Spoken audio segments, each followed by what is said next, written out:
Hi friends, ఎంతో easy and టేస్టీగా mutton curry తయారు చేసుకోవటానికి ముందుగా మటన్లో కొంచెం అల్లం వెల్లుల్లి పేస్ట్, పసుపు, ఉప్పు వేసుకుని 4 to 5 విజిల్స్ వచ్చేంత వరకు కుక్కర్లో పెట్టుకుని కుక్ చేసుకోవాలి. ఇలా కుక్ అయిన మటన్ని పక్కన ఉంచుకుని ఇప్పుడు ఆయిల్లో ఆనియన్స్ని ఫ్రై చేసుకోవాలి. ఆనియన్స్ కూడా మంచి గోల్డెన్ బ్రౌన్ కలర్ వచ్చిన తర్వాత ఇందులో 1 స్పూన్ అల్లం వెల్లుల్లి పేస్ట్ని వేసుకుని ఫ్రై చేసుకోవాలి. ఈలోపు ఒక మిక్సీ జార్లో కొన్ని జీడిపప్పులు, కొంచెం కొబ్బరికాయ, 1 స్పూన్ వరకు గసగసాలని వేసుకుని ఫైన్ పేస్ట్ కింద మిక్సీ చేసుకోవాలి.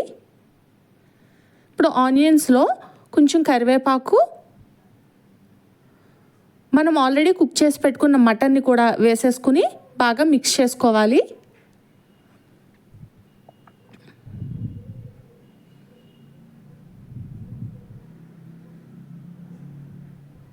ఇప్పుడు ఇందులో కొంచెం పసుపు, ఉప్పు, కారం, పచ్చిమిర్చి మీ టేస్ట్కి తగ్గట్టుగా యాడ్ చేసుకోండి. వీటన్నిటిని కూడా వేసుకుని బాగా మిక్స్ చేసుకోవాలి. కొంచెం మగ్గిన తర్వాత మనం ఆల్రెడీ మిక్సీ చేసి పెట్టుకున్న పేస్ట్ని కూడా ఇందులో వేసేసుకుని బాగా మిక్స్ చేసుకోవాలి. ఇవన్నీ బాగా మిక్స్ అయిన తర్వాత ఇందులో ఒక 1/2 గ్లాస్ వరకు వాటర్ని యాడ్ చేసుకోవాలి. 1/2 స్పూన్ వరకు గరం మసాలా కూడా వేసుకుని మరి కొంచెం సేపు కుక్ చేసుకుంటే ఎంతో టేస్టీగా ఉండే మటన్ కర్రీ రెడీ అయిపోయినట్టే. ఫైనల్గా మరి కొంచెం కొత్తిమీర, కరివేపాకు వేసుకుని వేడివేడి అన్నంలో తింటే చాలా బాగుంటుంది. మటన్ కూడా జ్యూసీగా టేస్టీగా ఉంటుంది. మీరు కూడా డెఫినెట్గా ట్రై